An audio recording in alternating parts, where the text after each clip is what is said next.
Kelliema tal-Enerġija tal-Partit Nazzjonalista evitat għal kollox id-domanda ta' jekk bl-interconnector jorħsux il-kontijiet tad-dawl.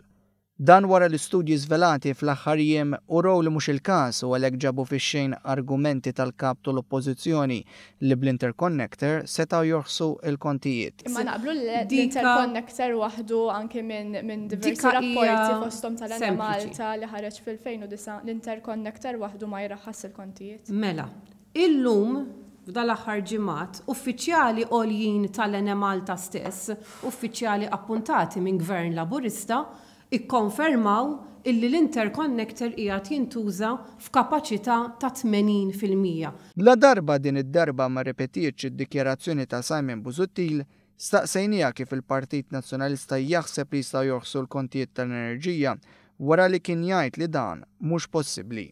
Iżda Portelli la qalet kif u lanqas b'kemm jistgħu joħsu l-kontijiet tal-enerġija. Kemm se jorħsu? Definittivament se jkollna politika li tkun f'sitwazzjoni li kapaċi traħħas il-kontijiet tad-dawl u l-ilma aħjar minn dak li jagħmel il-Partit Laburista. Portelli ma kienx kapaċi twieġeb minkejja li tlabnija tagħmel dan iktar minn darba. Jixtri iż-żejt bil-$120 il-barmil. Il-Partit Nazzjonalista me snin twal jgħid li ma jistgħux joħsu l-kontijiet u llum donnu biddel id-diska. Però kif ammettiet Martes Portelli stess, hemm fatt li ma jista' imerrieħ ħadd.